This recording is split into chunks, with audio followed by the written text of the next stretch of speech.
man, let's be real for a second. Have you ever woken up, stared at the ceiling, and just thought, what the fuck for? Like, seriously, you do everything right. You wake up early, you grab your overpriced Starbucks coffee, you open your laptop, and nothing. That drive, that urge to be someone, to make it, it's just gone, isn't it? And I'm not talking about being lazy. I'm talking about a weariness that goes straight to your soul. We grew up hearing that the sky was the limit, that if we just worked hard enough, the American dream would come knocking on our door with a golden retriever and a house with a white picket fence. But the reality, the fence is rotting, the dog costs a fortune at the vet, and the house, well, we can't even rent the place without giving up a kidney for the security deposit. We're living through the collapse of a promise. And quiet quitting, like that whole thing of doing just enough not to get fired, it's not rebellion, it's survival. It's us looking at the rat race and saying, all right, the rats won. I'm just gonna sit here, drink my water, and have some snacks. Remember that time back in the 90s or early 2000s where making it was the only metric for human value?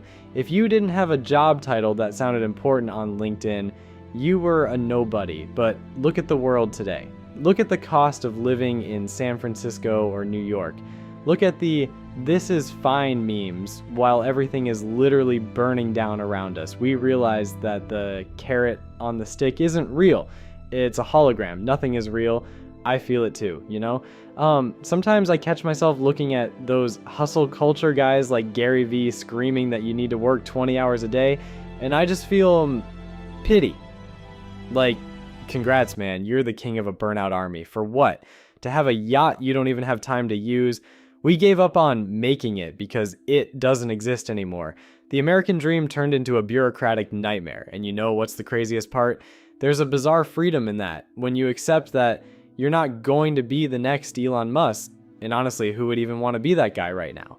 A massive weight just drops off your shoulders. Nihilism is usually seen as this depressing thing, like nothing matters, so I'm gonna jump off a bridge. But there's such a thing as optimistic nihilism. Nothing matters, so I can finally breathe. If the promotion isn't gonna buy me the house, then I don't need to kill myself for the promotion.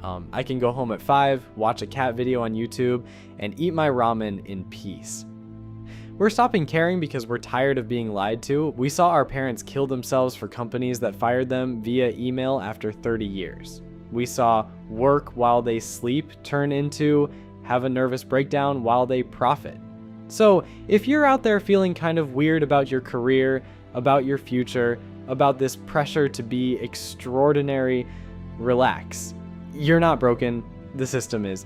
And maybe, just maybe, the most revolutionary thing you can do today is admit that you don't want to win the race anymore. You just want to live. No grand ambitions, no grand promises, just being. At the end of the day, making it is a lie. They told us to keep the machine turning, and the machine is old, loud, and it isn't going anywhere anymore. So breathe. It's okay not to want to own the world. The world is kind of a mess anyway. Let's just try to be happy with what we have right here, right now.